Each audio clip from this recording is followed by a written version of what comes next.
जय श्री कृष्णा। राधे राधे। आइए सुनते हैं आशा दशमी की व्रत कथा। पूजन विधि। आशा दशमी की पौराणिक व्रत कथा जो भगवान श्री कृष्ण ने अर्जुन को सुनाई थी। इस कथा के अनुसार प्राचीन काल में निषद देश में एक राजा राज्य करते थे जिनका नाम नल था। उनके भाई पुष्कर ने युद्ध में जब उन्हें पराजित कर दिया तब नल अपनी भार्या दमयंती के साथ राज्य से बाहर चले गए। वे प्रतिदिन एक वन से दूसरे वन में भ्रमण करते रहते थे तथा केवल जल ग्रहण करके अपना जीवन निर्वाह करते थे और जन शून्य भयंकर वनों में घूमते रहते थे। एक बार राजा ने वन में स्वर्ण सी कांति वाले कुछ पक्षियों को देखा। उन्हें पकड़ने की इच्छा से राजा ने उनके ऊपर वस्त्र फैलाया, परंतु वे सभी वस्त्र को लेकर आकाश में उड़ गए। इससे राजा बड़े दुखी हो गए। वे दमयंती को गहरी निद्रा में देखकर उसे उसी स्थिति में छोड़कर वहां से चले गए। जब दमयंती निद्रा से जागी तो उसने देखा कि राजा नल वहां नहीं है। राजा को वहां न पाकर वह उस घोर वन में हाहाकार करते हुए रोने लगी। महान दुख और शोक से संतप्त होकर वह नल के दर्शन की इच्छा से इधर उधर भटकने लगी। इसी प्रकार कई दिन बीत गए और भटकते हुए वह चेदी देश में पहुंची। दमयंती वहां उन्मत्त सी रहने लगी। वहां के छोटे छोटे शिशु उसे इस अवस्था में देखकर कौतुकवश घेरे रहते थे। एक बार कई लोगों में घिरी हुई दमयंती को चेदी देश की राजमाता ने देखा। उस समय दमयंती चंद्रमा की रेखा के समान भूमि पर पड़ी हुई थी। उसका मुखमंडल प्रकाशित था। राजमाता ने उसे अपने भवन में बुलवाया और पूछा, तुम कौन हो? इस पर दमयंती ने लज्जित होते हुए कहा, मैं विवाहित स्त्री हूँ। मैं न किसी के चरण धोती हूँ और न किसी का उच्छिष्ट भोजन करती हूँ। यहाँ रहते हुए कोई मुझे प्राप्त करेगा तो वह आपके द्वारा दंडनीय होगा। देवी, इसी प्रतिज्ञा के साथ मैं यहाँ रुक सकती हूँ। राजमाता ने कहा, ठीक है, ऐसा ही होगा। तब दमयंती ने वहां रहना स्वीकार किया। इसी प्रकार कुछ समय व्यतीत हुआ। फिर एक ब्राह्मण दमयंती को उसके माता पिता के घर ले आया, किंतु माता पिता तथा भाइयों का स्नेह पाने पर भी पति के बिना वह बहुत दुखी रहती थी। एक बार दमयंती ने एक श्रेष्ठ ब्राह्मण को बुलाकर उनसे पूछा, हे ब्राह्मण देवता, आप कोई ऐसा दान एवं व्रत बताएं जिससे मेरे पति मुझे प्राप्त हो जाएं।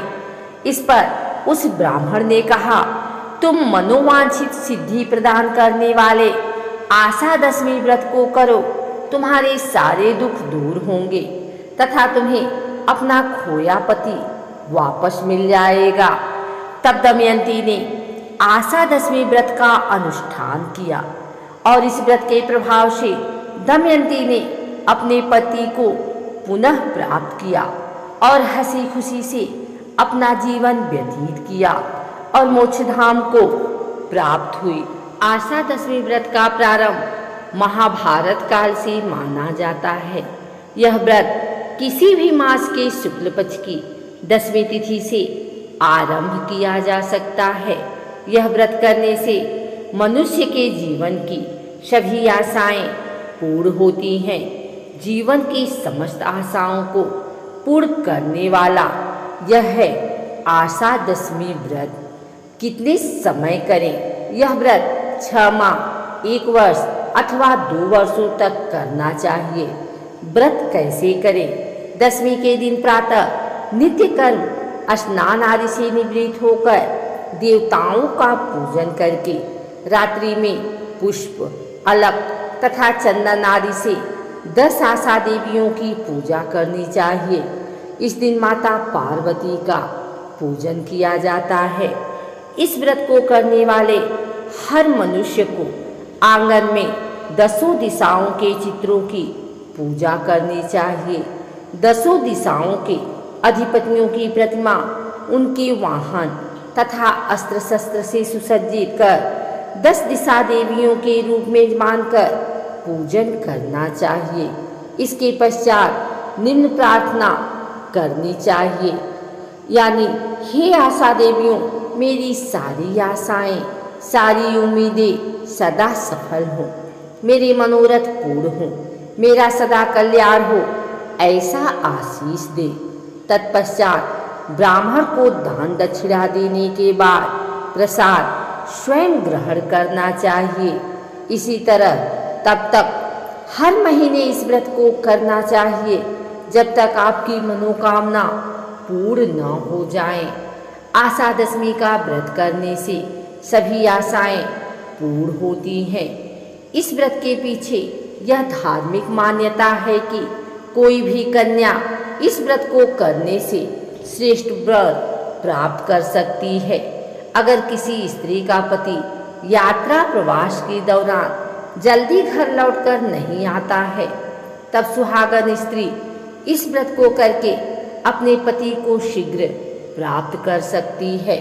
इस व्रत के प्रभाव से राजपुत्र अपना राज्य, किसान खेती, वणिक व्यापार में लाभ, संतानहीन को संतान, कन्या श्रेष्ठ वर प्राप्त करती है और पति के चिर प्रवास हो जाने पर स्त्री उसे शीघ्र प्राप्त कर लेती है। आशा दशमी व्रत किसी भी मास की शुक्ल पक्ष की दशमी को किया जाता है। इस दिन प्रातः काल स्नान करके देवताओं की पूजा कर रात्रि में पुष्प, रोली, चंदन आदि से 10 आशा देवियों की पूजा करनी चाहिए। हे आशा देवियों, मेरी आशाएं सदा सफल हो, मेरे मनोरथ पूर्ण हो, आपके अनुग्रह से मेरा सदा कल्याण हो। इस प्रकार विधिवत पूजा कर ब्राह्मण को दक्षिणा प्रदान कर प्रसाद ग्रहण करना चाहिए। इसी कर्म से प्रत्येक मास में इस व्रत को करना चाहिए जब तक मनोकामना पूर्ण न हो। इस व्रत को विधिवत करते रहें। मनोकामना पूर्ण होने पर उद्यापन करना चाहिए।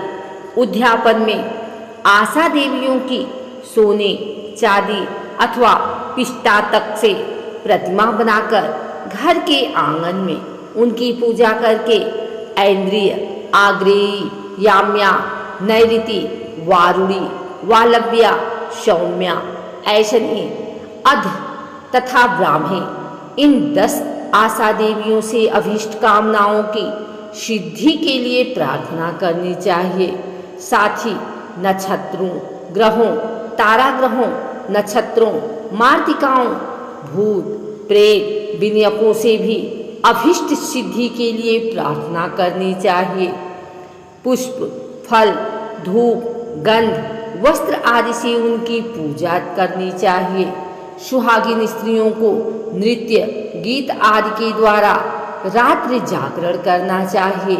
प्रातःकाल विद्यमान ब्राह्मण को सब कुछ पूजित पदार्थ निवेदित करना चाहिए। बंधु बांधवों एवं मित्रों के साथ प्रसन्न मन से भोजन करना चाहिए। जो इस आशा दशमी व्रत को श्रद्धापूर्वक करता है, उनके सभी मनोरथ पूर्ण हो जाते हैं। यह व्रत स्त्रियों के लिए विशेष श्रेयकर है।